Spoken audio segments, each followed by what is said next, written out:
ઉમેદવાર તો એવો જોઈએ કે અત્યારે માનો કે ધારી ગામની આ મેન બજાર છે, અહીંયા અમારી જૂની શાક માર્કેટ હતી, અને તમે બતાવો અત્યારે શાક માર્કેટની હાલત શું છે. અને આ જ ગ્રાઉન્ડ આ નગરપાલિકાની જગ્યા છે, તો નગરપાલિકા એવી વ્યવસ્થા કરી દે કે આ ગ્રાઉન્ડમાં શાક માર્કેટ આવે, આ નાના માણસો અહીંયા ધંધો કરે. ને શાક માર્કેટ જો છે તો જ ગામ છે, નકર ગામના વેપારીઓનું પૂરું છે, કારણ કે પબ્લિક બધું બકાલું લેવા આવે, જાત જાતની ખરીદી અહીંયા કરે છે. આ શાક માર્કેટ ડેમમાંથી એનું ડિમોલેશન થઈ ગયું, તો આ નાના માણસો રેકડી વાળા જેની પાસે કેબિનની આમ વસ્તુ સાચવવાની વ્યવસ્થા નથી, તો એને આ જગ્યા છે તો એની અંદર હું કામ નથી ફાળવતા. ગાયકવાડ સરકારનો જ્યારે સમય હતો ને, ધારી ગામનું છેલ્લું ગામ હતું ગાયકવાડ સરકારનું. અહીંયા જો કોકને હડકાયું કૂતરું કવડે તો ગાયકવાડ સરકારના ડોક્ટરો વડોદરાથી જીપ લઈને અહીંયા આવતા. એવું સુશાસન ગાયકવાડ સરકારમાં ધારીએ ભોગવું છે. અહીંયા જબરજસ્ત ગેટ હતો, વિકાસ થયો પણ જેવો જોઈ એવો કરી શક્યા નથી. વિકાસમાં આ શાક માર્કેટ જો અહીંયા આવે તો જ કામનું છે. હમણાં અતુલભાઈ કાનાડીના ધ્યાનમાં આવ્યું સરકારી દવાખાનામાં અદ્યતન સુવિધા બધી આપવાની તૈયારી કરી. ઓર્થોપેડિક સર્જન આજની તારીખમાં હવે તૈયારી કરી છે.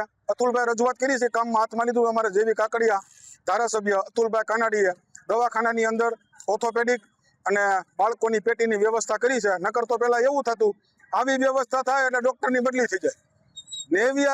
79 ગામડા ધારીમાં દવાખાને આવે છે, એવા તમને 50 જણા હું દેખાડું કે જે દવાખાનામાં હાથ પગ ભાંગેલાનો પાટો ન બાંધી ગયા ને આજની તારીખે લંગડા હાલે છે, જેના હાથ પગ કામ નથી કરતા. હું કામ કે ધારીમાં ઓર્થોપેડિક સર્જન નહોતા.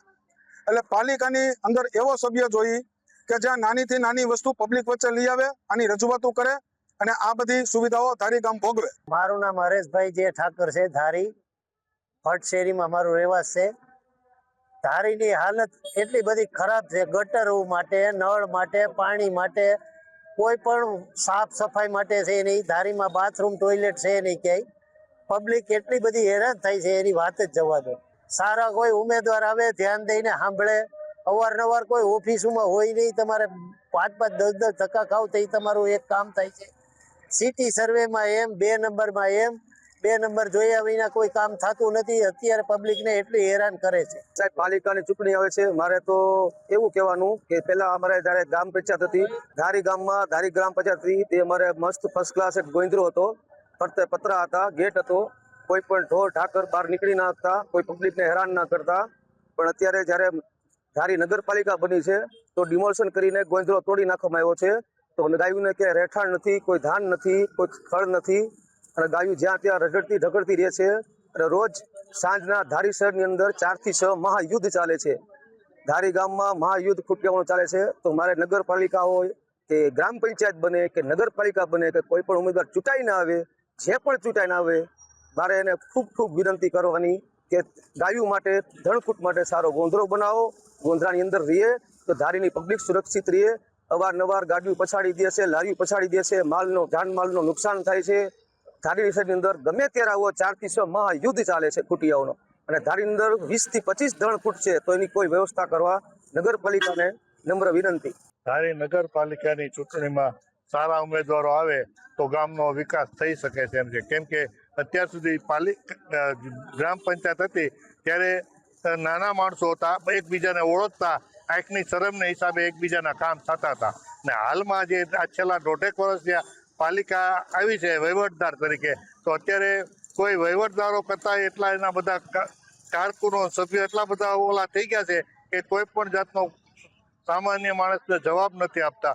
દોષછળાએ ભર્યું વર્તન કરવું, અને આ સિનિયર સિટીઝન હોય એને એક કામ માટે, સામાન્ય કામ માટે 10-10 ધક્કા ખવડાવવા. અઠવાડિયામાં એકાદ દિવસ વહીવટદાર હાજર હોય, ક્યારેક ન પણ હોય.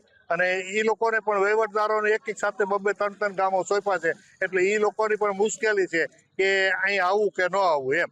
માટે અમારો એવી ભાવના છે કે બને ત્યાં સુધી સારામાં સારા સભ્યોને નિમે અને ગામનો વધુમાં વધુ વિકાસ થાય એવી અમારી વિનંતી છે. બીજા નંબરે આ જે પાછળ જગ્યા છે એ ડેમ ખાતાના ડૂબાણમાં ગયેલી જગ્યા છે, અને એની અંદર જગ્યા છે જેની અંદર જો અત્યારે પાલિકા વિચારે અને સારું એવું રાઉન્ડ કરી, સર્કલ કરી અને સિનિયર સિટીઝનોને બેસવા માટેની વ્યવસ્થા કરે અને તો પણ સારું છે. અને બીજા નંબરે જે લાઇબ્રેરી છે, જે લાઇબ્રેરી બને એટલી વહેલામાં વહેલી તકે ગામની અંદર નવેસરથી ચાલુ કરવામાં આવે એવી અમારી માગણી છે. બીજા નંબરે આ બગીચો છે જે હાવ ખરાબ થઈ ખંડેર થઈ ગયો છે અને વ્યવસ્થિત નવા ફૂલ ઝાડ વાવી અને વ્યવસ્થિત બનાવે એવી ભાવના છે. બીજા નંબરે ગામમાં જ્યાં ત્યાં કચરાના ગંજ પીડ્યા છે, જે કચરાઓ રેગ્યુલર ઉપડે, પાણીનો વેડફાડ થાય છે, વેડફાડ બંધ થાય અને ગામમાં પાણી સેટ વેડફાડ એટલો બધો થાય છે કે સેટ આ યોગી ચોક સુધી પાણી આવે છે. બીજા નંબરે કે જેમ બને તેમ ગામનો વિકાસ થાય એવા સારા સભ્યોની નિમણૂક કરે કે જે ભવિષ્યમાં ગામનો વિકાસ કરી શકે અને ગામનો વધુમાં વધુ વિકાસ થાય. અને આ છેલ્લે બ્રોડગેજ તો ઠીક, પણ જે લોકલ ટ્રેનો જે અમરેલી, જુનાગઢ, વેરાવળની ચાલતી હતી એ સંપૂર્ણપણે બંધ કરવામાં આવી છે.